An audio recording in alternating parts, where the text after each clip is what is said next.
지금부터 7월 28일 수요일 온라인 예배를 하나님께 드리겠습니다. 다 함께 사도신경으로 신앙 고백드립니다. 나는 전능하신 아버지 하나님 천지의 창조주를 믿습니다. 나는 그의 유일하신 아들 우리 주 예수 그리스도를 믿습니다.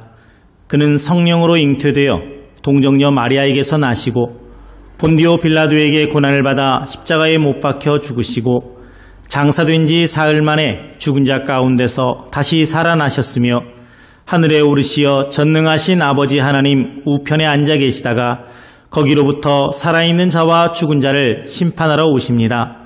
나는 성령을 믿으며 거룩한 공교회와 성도의 교제와 죄를 용서받는 것과 몸의 부활과 영생을 믿습니다. 아멘. 다 함께 찬송가 204장 찬양합니다.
하나님 말씀은 마태복음 7장 24절에서 29절입니다.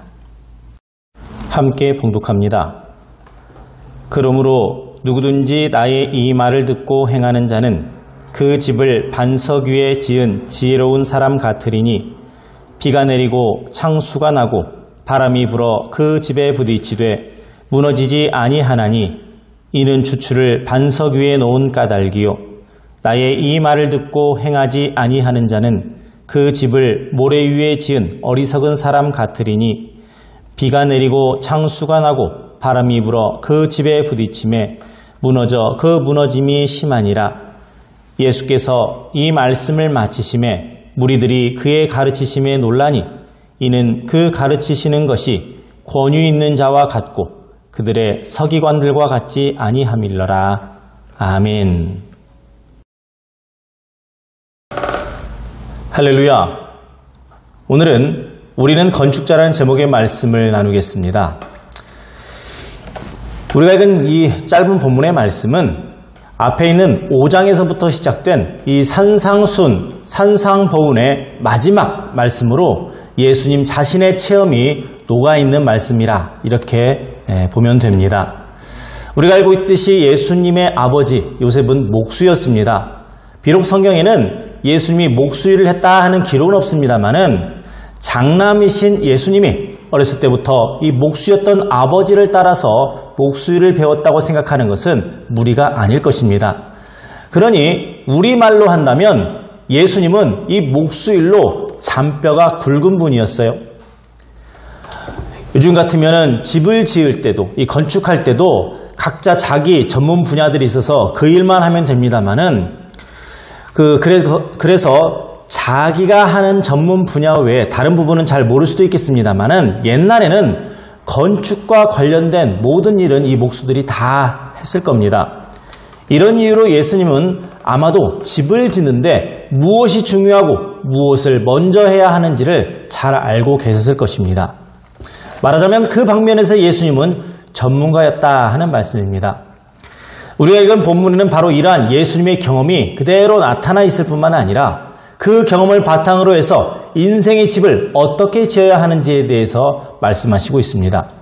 예수님의 가르침에 의하면 인생의 집은 세상에서 우리가 사는 집처럼 반석 위에 지어야 한다는 것이죠.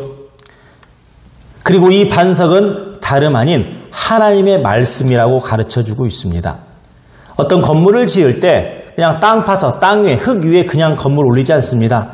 땅을 파서 바닥을 잘 다진 후에 그 위에 콘크리트를 두껍게 부어서 굳힌 다음에 그 다음에 이 집을 세웁니다. 우리가 집을 짓는 것은 둘째치고 전셋집을 얻는다 한번 이렇게 생각을 해보십시오. 여러분 그 집이 혹시 은행에 담보로 잡혀있지는 않은가, 이미 남의 손에 넘어간 집은 아닌가 등등을 확인하기 위해서 등기부 등본이다, 신분 확인 등을 확인할 수 있는 것은 우리는 다 확인해 보려고 하지 않겠습니까? 아마 우리가 자기 소유의 집을 장만할 때에는 이보다 더 조심할 것입니다. 집을 짓는다는 것 역시 그보다 더 많은 관심과 그리고 노력을 기울여야 되지요. 마찬가지로 예수님은 우리 인생의 집을 이렇게 지어야 한다 하고 말씀하십니다. 혹시 잘못될까 조심에 또 조심을 하는 것처럼 우리 인생을 이렇게 신중하게 하나님의 말씀에 비추어서 그 반석에 말씀에 비추어서 조심스럽게 살아라 이렇게 가르쳐주고 있습니다. 어느 건축가가 인류가 멸망하기 전에는 건축은 계속될 것이다 라고 말한 기억이 있습니다.